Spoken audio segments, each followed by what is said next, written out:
नमस्कार दोस्तों, मैं देवेंद्र पारिक स्वागत करता हूं आपका जीके बाई डीके चैनल पर। और दोस्तों, आज यानी 11 अप्रैल 2021 का करंट हम जो पढ़ने जा रहे हैं, करंट अफेयर्स, इसमें कुछ क्वेश्चंस और उनके उत्तर, साथ ही उनकी व्याख्या, तो ध्यान से देखिएगा। चलिए करते हैं शुरू। हाल ही में किसने पहला आर्टिफिशियल इंटेलिजेंस संचालित अनुसंधान पोर्टल लॉन्च किया? मतलब एक रिसर्च पोर्टल है, अनुसंधान पोर्टल है, उसको लॉन्च किया है। किसने किया है ये हम चर्चा करें। उससे पहले कैसा है आर्टिफिशियल इंटेलिजेंस है। आर्टिफिशियल इंटेलिजेंस का मतलब है कि एक बनाई गई इंटेलिजेंसी, ठीक है, वो वास्तव में थी नहीं, लेकिन इंटेलिजेंसी को भी हमने निर्मित कर दिया, तो उसे कहा गया आर्टिफिशियल इंटेलिजेंसी। तो इसमें 4 ऑप्शन अपने सामने हैं: नीति आयोग, योजना आयोग, सुप्रीम कोर्ट या फिर दिल्ली हाई कोर्ट। इन 4 में से आपको उत्तर देना है कि किसने ये आर्टिफिशियल इंटेलिजेंस अनुसंधान पोर्टल तैयार किया। चलिए, तो इसका सही उत्तर है वो है सुप्रीम कोर्ट। व्याख्या देखते हैं। सुप्रीम कोर्ट ने हाल ही में पहला आर्टिफिशियल इंटेलिजेंस संचालित अनुसंधान पोर्टल सुपेस लॉन्च किया है। इस सुपेस का मतलब है, इसका जो मतलब है वो देख लीजिए।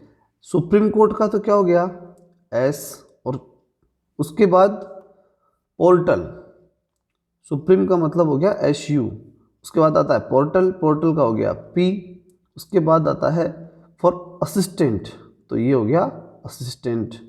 इन कोर्ट, तो ये हो गया कोर्ट। और एफिशिएंसी, एफिशिएंसी का हो गया ई। तो इस प्रकार से सुपेस इसको नाम दिया गया है। ठीक है, किसने दिया? सुप्रीम कोर्ट ने। क्या है? आर्टिफिशियल इंटेलिजेंस से आधारित एक पोर्टल है। आगे चलते हैं। इनमें से किसने हाल ही में श्रीनगर में वाटर स्पोर्ट्स अकादमी में, वाटर स्पोर्ट्स अकादमी में नौकायन के लिए खेलो India state centre for excellence, तो क्या चीज़ है खेलो India state centre for excellence? जो है इंडिया पूरा है, यहाँ तक है, इंडिया तक लेना। खेलो India state for excellence India, ठीक है, मतलब सेंटर के एक्सीलेंस इंडिया, मतलब पूरे इंडिया के अंदर ऐसा कौन सा एक्सीलेंट है जो कि स्टेट के अंदर है, स्टेट में ढूंढने के लिए। तो नौकायन की प्रतियोगिता थी, ठीक है, श्रीनगर में हुई, वाटर स्पोर्ट अकादमी के अंदर हुई। तो ये कह रहे हैं कि इसका उद्घाटन किसने किया था? तो ऑप्शन है आपके सामने: नरेंद्र सिंह, राजनाथ सिंह, अमित शाह, किरण रिजिजू जी। बताइए। तो इसका सही उत्तर है वो है किरण रिजिजू जी। किरण रिजिजू जो है वो हमारे केंद्रीय खेल और युवा मामलों के मंत्री हैं। अच्छी तरह आपको मालूम होगा, और नहीं है तो आज से मालूम कर लीजिए, बहुत इंपॉर्टेंट है। युवा हैं आप तो युवा मामलों के हैं वो भी, ठीक है। केंद्रीय खेल और युवा मामलों के मंत्री कौन है? किरण रिजिजू के मंत्री श्री किरण रिजिजू ने हाल ही में श्रीनगर में Jammu Kashmir sports council water sports academy में, जम्मू कश्मीर की sports council water sports academy है, ये वाटर स्पोर्ट्स के लिए काम करती है। इस अकादमी के अंदर डल झील के नेहरू पार्क में नौकायन के लिए खेलो India state centre for excellence India, state centre for excellence India का उद्घाटन किया है। तो किसने किया?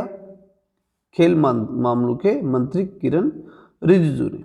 अगला है, मशहूर टीवी सीरियल महाभारत में किस भूमिका को निभाने वाले मशहूर अभिनेता सतीश कौल का हाल ही में निधन हुआ है? तो देखिए, इन्होंने महाभारत में भूमिका निभाई, लेकिन इसके साथ साथ सिनेमाई क्षेत्र में बहुत सी फिल्मों में इन्होंने काम किया, इसलिए महत्वपूर्ण प्रश्न है कि सब में किया था। ठीक है, ये तो प्रश्न का एक प्रकार हमने बनाया है कि भाई वहाँ पर वो ज़्यादा मशहूर रहे। तो बताइए कौन थे वो, किसकी भूमिका में थे महाभारत में? अर्जुन की भूमिका में रहे, कृष्ण की भूमिका में रहे, इंद्र की भूमिका में रहे, या फिर पांडव की भूमिका में रहे? ठीक है, कौन? सतीश कौल। तो सतीश कौल के बारे में बताइए, क्या थे वो? चलिए सही उत्तर देख लेते हैं। इंद्रदेव की भूमिका में थे। वर्ष 1974 से लेकर 98 तक सतीश कौल ने 300 से ज़्यादा फिल्मों में काम किया और उनमें काम करने के साथ तो मशहूर भी रहे। साथ ही मशहूर टीवी सीरियल महाभारत में इंद्रदेव की भूमिका निभाने वाले ये अभिनेता सतीश कौल, इनका हाल ही में निधन हुआ है। उन्होंने कई फिल्मों में काम किया, मैंने कहा 300 से ज़्यादा फिल्मों में काम किया उन्होंने, इसलिए ज़्यादा महत्वपूर्ण है। साथ ही एक महत्वपूर्ण धारावाहिक में किया तो वो भी प्रश्न इंपॉर्टेंट है। अब जैसे उसमें कई फिल्मों के नाम है, कर्मा, राम लखन, प्यार होना ही था, आंटी नंबर 1, ठीक है। ऐसी कुछ फिल्में हैं जिनमें विशेष रूप से उन्होंने कार्य किया। आगे चलते हैं। पॉपुलर अमेरिकन रैपर और एक्टर अर्ल सिम्स का हाल ही में कितने वर्ष की उम्र में निधन हो गया? तो यहाँ एक अमेरिका के अर्ल सिम्स एक एक्टर हैं। अब इनका प्रश्न इसलिए ज़्यादा महत्वपूर्ण हो गया कि इन्होंने जो है वो यहाँ पर ड्रग्स लेते हुए ड्रग्स की ओवरडोज हो गई, इस कारण से उनकी क्या हो गई, मृत्यु हो गई। तो वहाँ देख रहे हैं हम कि वो कितनी साल के थे, कितनी उम्र के थे, ठीक है, 50, 60, 70 या फिर 80। तो अपना सही उत्तर इसके अंदर 50 वर्ष। ड्रग्स का ओवरडोज लेने के कारण हार्ट अटैक आने की वजह से पॉपुलर अमेरिकन रैपर और एक्टर्स अर्ल सिम्स का हाल ही में 50 वर्ष की उम्र में निधन हो गया। तो यहाँ से हमें भी एक चीज़ समझ लेनी चाहिए कि ये ड्रग्स आदि तो ले लेनी चाहिए, ठीक है, ये बहुत गलत चीज़ें होती हैं। ये हॉलीवुड बॉलीवुड में ज़्यादा फेमस इसलिए रह जाती है ड्रग्स, क्योंकि अपने आप को जो है वो प्रतिभा को बाहर निकालने के लिए ज़्यादा और स्मार्ट निकालने के लिए वो इस प्रकार की गतिविधियों में फंस जाते हैं। लेकिन ये गलत है, इससे व्यक्ति की बर्बादी निश्चित है। हमारे यहाँ भी अभी हाल ही पिछले साल की बात है, वो एक एक्टर के विषय में बार बार चलता रहा। तो ये जो है ड्रग्स का विषय है, ड्रग्स बहुत ही गलत स्थिति में है, तो ड्रग्स जो है उससे बहुत दूर रहना चाहिए। आप युवा हैं इसलिए आपके लिए बहुत ध्यान रखने की बात है। आगे चलते हैं अपन इसमें। नेक्स्ट जो अपना प्रश्न है वो है 11 अप्रैल को विश्व भर में कौन सा दिवस मनाया जाता है? बहुत ही महत्वपूर्ण प्रश्न है कि 11 अप्रैल को विश्व भर में कौन सा दिवस मनाया जाता है? अंतर्राष्ट्रीय लुई दिवस, विश्व पार्किंसन दिवस, दोनों या इनमें से कोई नहीं? बताइए 11 अप्रैल को कौन सा दिवस मनाया जाता है? तो देखिए दोनों दिवस मनाए जाते हैं, अंतर्राष्ट्रीय लुई दिवस भी और विश्व पार्किंसन दिवस भी, ठीक है। इन दोनों को आप याद रखिएगा। उत्तर और देख लेते हैं व्याख्या। 11 अप्रैल को विश्व भर में इंटरनेशनल लुई दिवस और दूसरा वर्ल्ड पार्किंसन दिवस या डे, ठीक है, इन दोनों को मनाया जाता है। पार्किंसन बीमारी मुख्य रूप से नर्वस सिस्टम को प्रभावित करती है। एक बीमारी होती है पार्किंसन, ठीक है, और ये किसको करती है? Nervous system. नर्वस सिस्टम कहाँ पाया जाता है? दिमाग के अंदर पाया जाता है। पूरे शरीर के अंदर जो नर्व्स हैं उनको कंट्रोल करने के लिए एक सिस्टम होता है, नर्व सिस्टम होता है, जिसमें व्यक्ति का सेंट्रल नर्वस सिस्टम प्रभावित होता है, ठीक है।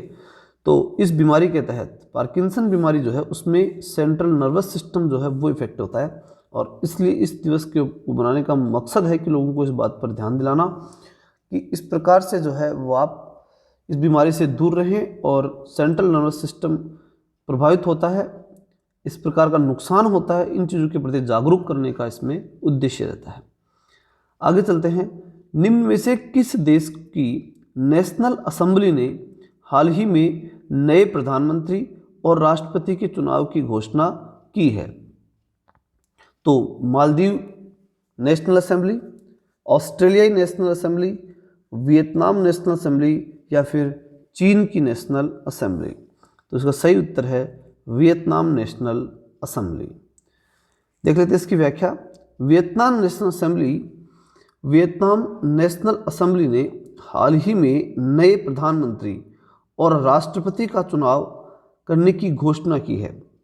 असेंबली ने फोम मिन चिन को, ये नाम याद रखना भाई, फोम मिन चिन, ठीक है, फोम मिन चिन को वियतनाम का अगला प्रधानमंत्री चुनने के लिए मतदान किया है। और ये किस पार्टी के हैं? Communist party. तो वियतनाम में प्रमुख रूप से कौन सा कम्युनिस्ट पार्टी का प्रभाव है, इस बात को हमें ध्यान रखना है। फोम मिन चिन वहाँ के क्या बनने जा रहे हैं? अगले प्रधानमंत्री। इसको भी याद रखिएगा। कहाँ पर? वियतनाम में। इंपॉर्टेंट प्रश्न है, आज का सबसे इंपॉर्टेंट प्रश्न यही माना जाएगा। तो इसका भी आप अच्छी तरह से ध्यान रखिएगा। नेक्स्ट प्रश्न है अपना, आईपीएल 2021 में कौन सा खिलाड़ी 100 करोड़ रुपए कमाने वाले पहले विदेशी प्लेयर बन गए? पहले विदेशी player, David Warner, Maxwell, AB de Villiers, James Cameron, बताइए। तो दोस्तों देखिए, इसमें सबसे इंपॉर्टेंट रहे एबी डिविलियर्स। एबी डिविलियर्स जो हैं वो 100 करोड़ रुपए कमाने वाले विदेशी प्लेयर हो गए। इस बात को ध्यान रखिएगा, ये विदेशी प्लेयर है। भारत के तो कई हो चुके हैं, 2-3 पहले, लेकिन 100 करोड़ की कैटेगरी में आईपीएल में आने वाले, आईपीएल के अंदर आने वाले वो कौन बने हैं? AB de Villiers. इसकी व्याख्या और देख लेते हैं अपन। एबी डिविलियर्स जो हैं वो आईपीएल 2021 में साउथ अफ्रीका, तो ये भी याद रखिएगा कहाँ के हैं? साउथ अफ्रीका के हैं। Cricketer AB de Villiers Royal Challenger Bengaluru से खेलते हैं। साथ ही 100 करोड़ रुपए कमाने वाले पहले विदेशी प्लेयर बन गए हैं। आईपीएल में अभी तक विराट, रोहित और एबी डिविलियर्स, तो विराट कोहली और रोहित शर्मा 2 पहले हो चुके हैं, ठीक है। एबी डिविलियर्स जो हैं वो 100 करोड़ की कमाई कर चुके हैं, तो ये कैटेगरी में ये शामिल हुए हैं, एबी डिविलियर्स। नेक्स्ट प्रश्न आता है अपना, हाल ही में किस देश ने फिलिस्तीनी शरणार्थियों के लिए 235 मिलियन अमेरिकी डॉलर के पैकेज की वित्तीय सहायता देने की घोषणा की है? तो वित्तीय सहायता किस फिलिस्तीनी शरणार्थी ने, मतलब यहाँ प्रश्न ये उठता है कि फिलिस्तीनी शरणार्थी वो कौन सा है? शरणार्थी के लिए 235 मिलियन अमेरिकी डॉलर के पैकेज की वित्तीय सहायता देने की घोषणा की है। किस देश ने? और किसकी बात हो रही है? फिलिस्तीनी शरणार्थियों को शरण देने की। कितने दिए? 235 मिलियन अमेरिकी डॉलर वित्तीय सहायता दी। किसने? जापान ने, चीन ने, अमेरिका ने या फिर ऑस्ट्रेलिया ने? तो अपना सही उत्तर जो है वो है अमेरिका। अब अमेरिका की स्थिति देख लेते हैं, इसकी व्याख्या देख लेते हैं। अमेरिका के राज्य सचिव एंटनी ब्लिंकेन और उन्होंने हाल ही में घोषणा की है कि अमेरिका ने फिलिस्तीनी शरणार्थियों के लिए 235 मिलियन अमेरिकी डॉलर के पैकेज की वित्तीय सहायता देने की उन्होंने घोषणा की है। और इस पैकेज में वेस्ट बैंक और गाजा में विकास कार्यों के लिए धन की सहायता शामिल है। देखिए, गाजा पट्टी एक क्षेत्र है अरब इजराइल के बीच में, ठीक है। इसको थोड़ा सा समझ लीजिए। अरब और दूसरा इजराइल, इन दोनों के बीच हमेशा से ही क्या रहा? विवाद का विषय रहा। और इन दोनों के बीच में पड़ती है गाजा पट्टी। तो ये जो इजराइल को चूंकि अमेरिका हमेशा सपोर्ट करता रहा है, और इस गाजा पट्टी के लोगों के डेवलपमेंट की जिम्मेदारी भी अमेरिका अपना स्वयं का ही मानता है, ठीक है। तो ये एक अरब क्षेत्र के अंदर अमेरिका के वर्चस्व की कहानी है। और अमेरिका इसके अंदर अपना वर्चस्व बनाए रखने के लिए, कंट्रोल बनाए रखने के लिए जो है उसने गाजा पट्टी के ऊपर, ये गाजा पट्टी का जो क्षेत्र पड़ता है, इस गाजा पट्टी में ये 235 जो मिलियन डॉलर का जो रेट उन्होंने दिया है, मतलब सहयोग दिया है, वो अपने ही वर्चस्व को मजबूत करने के लिए किया है, ठीक है। ये चीज़ आप ध्यान रखिएगा, बहुत महत्वपूर्ण प्रश्न है ये भी। अगला है, ठीक है, आज के कंप्लीट हुए। तो दोस्तों ये थे आज के इम्पोर्टेंट करंट क्वेश्चंस। लगातार देखते रहने के लिए आपका धन्यवाद, और आगे भी आप देखते रहें। डेली सुबह आपसे मुलाकात होगी, तो मिलते हैं कल। जय हिंद, जय भारत।